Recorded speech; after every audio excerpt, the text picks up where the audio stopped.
États-Unis, dans l'un des centres de conception californiens, est en train de naître un avion capable de remettre en question la quasi-monopole d'Airbus et de Boeing. Et ce défi repose déjà sur des bases très concrètes. La plus grande compagnie aérienne américaine, United Airlines, a annoncé qu'elle envisageait l'acquisition de jusqu'à 200 appareils de ce type, 100 sous forme de commande ferme et 100 supplémentaires en option. Et surtout, l'attente avant de voir cette nouveauté en vol d'essai pourrait être bien plus courte qu'on ne l'imagine. Le premier démonstrateur pourrait s'élever dans le ciel d'ici 2 ans seulement. En parallèle, l'entreprise construit en Caroline du Nord une usine d'une valeur de 4,7 milliards de dollars, où plus de 15 000 personnes pourraient travailler à terme. Ce projet est porté par la société JetZero. Elle rompt volontairement avec le schéma classique de l'aviation civile, souvent résumé par l'expression « un tube avec des ailes », pour proposer une approche radicalement différente, une configuration intégrée aile-fuselage. Le modèle en développement porte la désignation Z4. Cet avion est conçu pour transporter jusqu'à 250 passagers et pourrait profondément transformer notre vision de ce que doit être l'aviation commerciale moderne. Et surtout, la physique derrière cette architecture confirme réellement son efficacité. Mais une question logique se pose immédiatement. Si les avantages sont si évidents, pourquoi ce type d'appareil n'a-t-il pas été adopté plus tôt? Pour le comprendre, il faut d'abord regarder la flotte actuelle. Le Boeing 737 MAX affiche environ 15% d'économie de carburant par rapport aux versions précédentes du 737. L'Airbus A320neo, grâce à ses nouveaux moteurs, réduit la consommation d'environ 20% par rapport à l'ancienne génération de l'A320. Les compagnies aériennes se réjouissent de chaque gain, même modeste, en matière d'efficacité. Les commandes pour ces modèles se comptent par milliers. C'est cette évolution progressive qui, depuis des décennies, assure des revenus stables aux 2 géants que sont Boeing et Airbus. Mais de nouveaux acteurs apparaissent. JetZero en particulier mise sur le fait qu'une architecture intégrale réalisée en matériaux composites promet une réduction significative de la traînée aérodynamique. Selon les calculs de l'entreprise, cette approche pourrait diminuer la consommation spécifique de carburant par passager kilomètre jusqu'à 50%. C'est un point crucial, car au cours des 70 dernières années, la quasi-totalité des progrès majeurs en efficacité énergétique a été obtenue principalement grâce à l'évolution des moteurs et des matériaux, et non par un changement radical de la forme même des avions. Des taux de dilution toujours plus élevés, une combustion plus efficace, de nouveaux composites. Jusqu'à présent, presque tous les progrès sont venus de là. JetZero, de son côté, travaille déjà sur l'autre moitié du problème, repenser entièrement la structure même de l'avion. Mais avant d'aller plus loin, il est important de faire un léger détour. Pour comprendre pourquoi JetZero suscite un tel intérêt, il faut se rappeler une chose essentielle.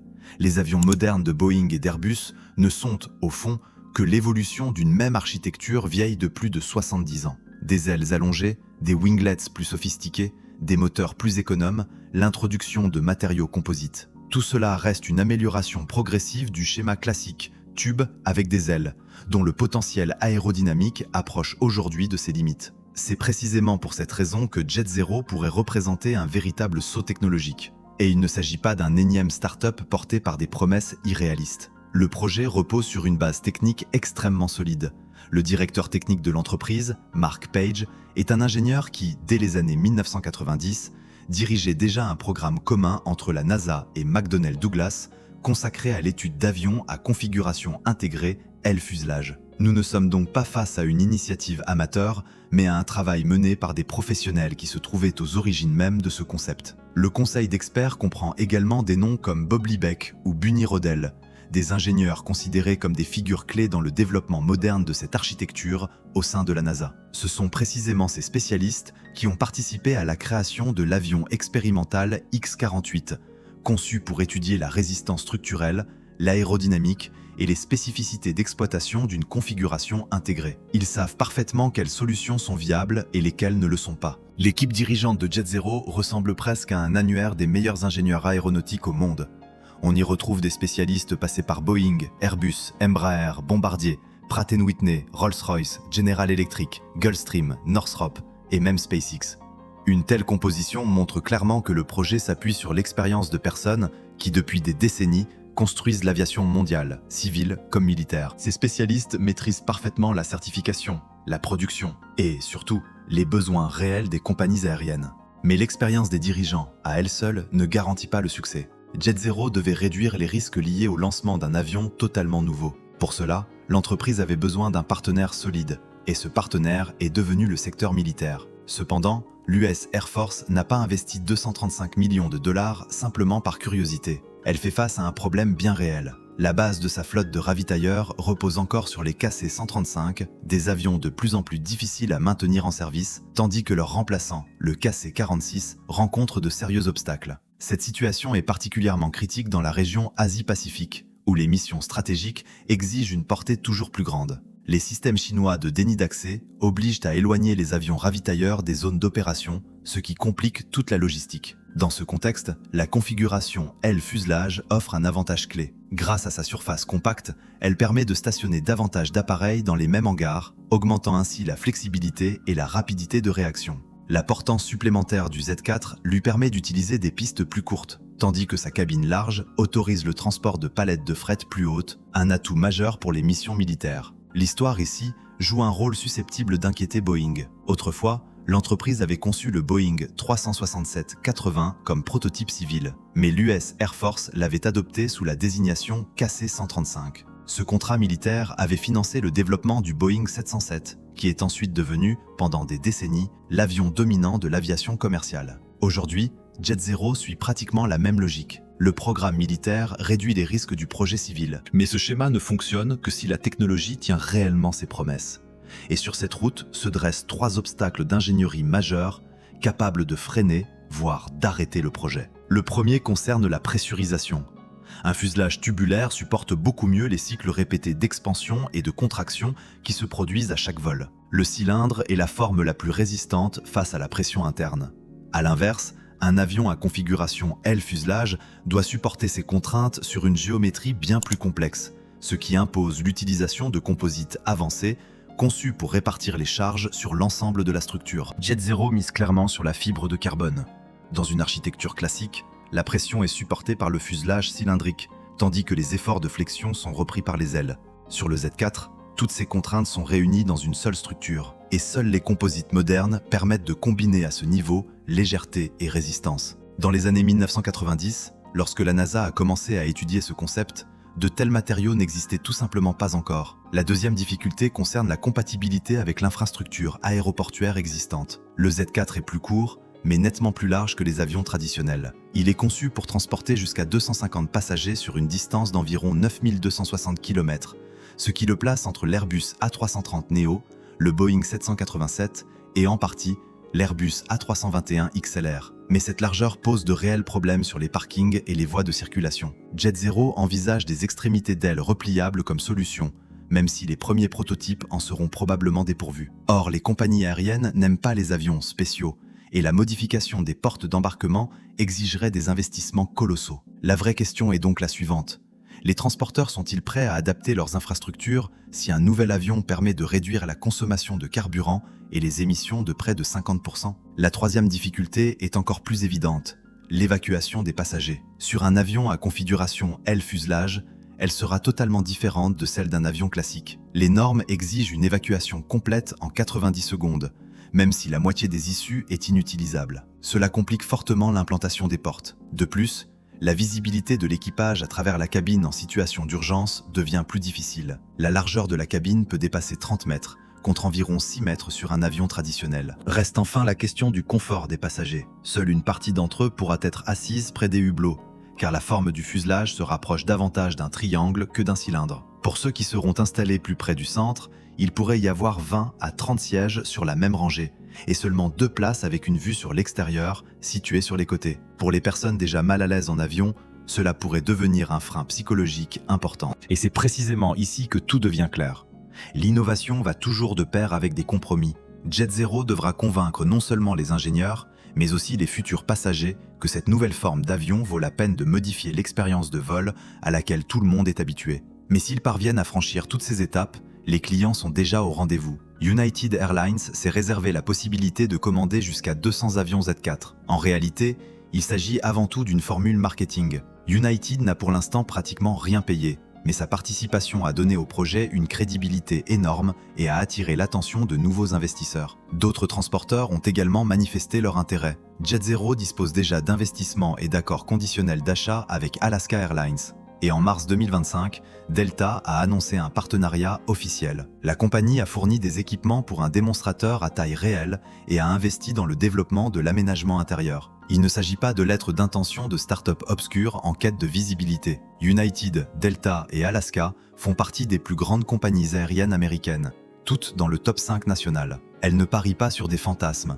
C'est une tentative stratégique de se préparer à un avenir dans lequel Boeing et Airbus pourraient ne plus être capables d'offrir le niveau d'efficacité exigé par les nouvelles contraintes environnementales. Un représentant de United, Andrew Shank, a déclaré qu'en cas de succès, JetZero pourrait transformer la base même de leurs opérations long courrier en proposant un avion doté d'une cabine plus spacieuse et plus confortable tout en consommant nettement moins de carburant. Autrement dit, les compagnies aériennes en ont assez d'attendre de véritables ruptures technologiques de la part d'Airbus et de Boeing. D'où la question centrale. Pourquoi les géants de l'industrie laissent-ils un tel bouleversement se produire ? En réalité, ils ne le laissent pas faire sans réagir. Airbus a étudié des concepts réduits dans le cadre du programme Maverick. Boeing a mené des recherches similaires. Mais aucune des deux entreprises n'a encore osé lancer un avion commercial complet reposant sur cette architecture. Et la raison est simple. Leurs carnets de commandes sont remplis pour 10 à 15 ans à l'avance. Boeing est aujourd'hui occupé à résoudre ses problèmes internes, notamment les difficultés liées à la certification de futurs avions. C'est cela qui devient la priorité. Tant que les modèles existants génèrent des profits stables, toute révolution représente un risque. Les grands constructeurs préfèrent perfectionner des solutions éprouvées et défendre leur position. C'est parfaitement logique d'un point de vue commercial, mais c'est précisément ce qui ouvre la porte à une percée technologique. Si JetZero parvient à démontrer une amélioration de l'efficacité d'au moins 30% et surtout sur une plateforme certifiée et non expérimentale, l'équilibre des forces changera instantanément. Une réduction de la consommation de 50% serait une véritable révolution, difficilement comparable à quoi que ce soit de réalisé au cours des dernières décennies. Les compagnies aériennes font face à une hausse continue du coût du carburant et à un durcissement des exigences en matière de réduction des émissions. Elles ont donc besoin de véritables sauts technologiques, et la configuration Z4 est précisément capable de les offrir. Même un succès modéré de JetZero donnerait aux transporteurs un levier de négociation inédit. L'apparition d'un troisième concurrent crédible réduirait inévitablement la rentabilité du duopole Airbus-Boeing. Et lorsqu'on parle de concurrence, il est impossible de ne pas mentionner également le constructeur chinois Comac. Il développe toute une gamme d'avions conçus pour rivaliser directement avec Boeing et Airbus. Le C919 vole déjà. C'est un monocouloir de la catégorie de l'A320 et du 737. Vient ensuite le C929, un biréacteur long courrier de taille moyenne comparable au 787. Et le projet C939 est censé devenir un concurrent direct du Boeing 777X et de l'Airbus A350-1000. Pour l'instant, Comac adopte toutefois une stratégie prudente et conservatrice. Son objectif principal est de proposer des avions moins chers que les modèles occidentaux, pas nécessairement plus efficaces. Mais cela pourrait changer si l'entreprise décidait de s'orienter vers une configuration de type L-fuselage intégré. Revenons maintenant à JetZero. Si l'entreprise parvient à s'imposer à la fois dans le programme de ravitailleurs de l'US Air Force et sur le marché commercial avec de véritables commandes, son modèle économique deviendra solide et durable. À ce moment-là, Airbus et Boeing ne pourront plus ignorer ce qui se passe. Mais il y a un point dont presque personne ne parle. Il est très probable qu'à l'avenir, Airbus ou Boeing tentent tout simplement de racheter JetZero afin de l'empêcher de devenir un véritable troisième constructeur indépendant. Une telle opération signifierait d'un côté la reconnaissance que leurs propres innovations se sont enlisées, mais de l'autre, ce serait le moyen le plus rapide de reprendre l'initiative dans l'industrie. D'un point de vue de l'image, la décision serait délicate, mais la logique économique peut très bien l'emporter sur la prudence. Cependant, une éventuelle acquisition n'aurait de sens que si JetZero parvient à mettre en place une production de grande série. Et c'est là que la question de l'infrastructure devient centrale. Comme mentionné précédemment, l'entreprise investit 4,7 milliards de dollars dans la construction d'une usine en Caroline du Nord, où environ 15 000 emplois devraient être créés au cours des prochaines années. Afin d'élargir son vivier de main-d'œuvre, JetZero finance déjà des programmes de formation dans des collèges locaux, construisant ainsi sa propre filière de spécialistes. Le bureau du gouverneur de Caroline du Nord a souligné que la fiscalité relativement basse et le coût de la vie modéré ont été des facteurs déterminants dans le choix de cette région. Le complexe industriel sera conçu en collaboration avec des divisions de Siemens, responsables des infrastructures intelligentes et des systèmes énergétiques. L'usine est pensée comme un site entièrement numérique, reposant sur des processus largement automatisés afin d'accélérer le passage à la production en série, de réduire les coûts, d'améliorer la qualité et de renforcer les chaînes d'approvisionnement. Les crédits publics et les financements des partenaires industriels joueront un rôle important, mais le véritable tournant sera le premier vol du démonstrateur, prévu pour 2027. S'il confirme les calculs et les promesses de performance, les capitaux afflueront. Dans le cas contraire, le projet rejoindra la longue liste des entreprises qui n'ont jamais réussi à transformer une idée audacieuse en percée industrielle. Pour que tout fonctionne, de nombreux éléments devront s'aligner. Premièrement, le démonstrateur à l'échelle réelle devra impérativement confirmer les caractéristiques aérodynamiques annoncées.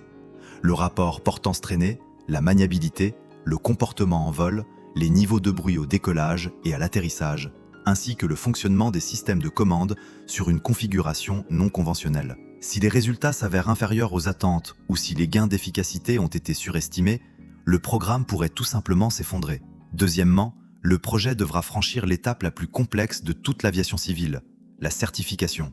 Une architecture de type L-fuselage intégré exige des conditions particulières et de nouvelles méthodes de conformité pour évaluer la sécurité, la résistance de la structure, les procédures d'évacuation, les charges, les vibrations, la résistance au feu et la réparabilité d'une grande structure composite. La règle d'évacuation en 90 secondes avec la moitié des issues bloquées déterminera le nombre et l'emplacement des portes. Les systèmes de redondance et la stabilité dans des régimes de vol atypiques devront également être validés en profondeur. Le contrôle du vol dans ces nouvelles configurations exigera des preuves solides et l'administration fédérale de l'aviation vérifiera absolument tout. Elle ne dispose d'aucun précédent comparable. Le moindre problème sérieux à ce stade peut entraîner un allongement drastique des délais. Troisièmement, il sera essentiel de gagner la confiance des compagnies aériennes et des sociétés de leasing. La valeur résiduelle d'un avion dépend directement de l'unification des flottes, de la formation des équipages, de l'infrastructure de maintenance et de la possibilité d'utiliser des pièces communes. L'économie d'exploitation est cruciale. Le coût par siège selon la distance, le taux de remplissage, ainsi que la flexibilité d'utilisation. Le confort des passagers joue également un rôle clé. Tous les processus de service et la perception de la marque doivent fonctionner parfaitement. Les sociétés de leasing ne financeront pas un avion aux paramètres incertains et les transporteurs n'achèteront pas une machine dans laquelle les passagers se sentent mal à l'aise. Si l'un seul de ces éléments échoue, le projet risque de rester un simple exercice d'ingénierie fascinant sans débouché industriel réel. Le problème, c'est que l'aviation est déjà confrontée à un défi qui ne peut plus être résolu par une amélioration progressive des moteurs seuls. Les objectifs de réduction des émissions exigent bien plus qu'un simple passage au carburant durable. Les aéroports sont confrontés à des restrictions de plus en plus strictes sur le bruit, tandis que les compagnies aériennes subissent la volatilité permanente des prix du carburant. Le schéma classique tube avec des ailes a pratiquement atteint ses limites physiques. Les matériaux composites, les turboréacteurs à engrenages, les taux de dilution ultra élevés et les winglets modernes sont des avancées majeures, mais elles ne suffisent déjà plus pour franchir la prochaine étape. Jet Zero parie sur une idée simple mais audacieuse. La physique attendait que les technologies de production et les matériaux rattrapent enfin son potentiel. C'est un risque considérable, mais si les calculs se confirment et si l'équipe parvient à concrétiser sa vision, les conséquences pourraient être immenses.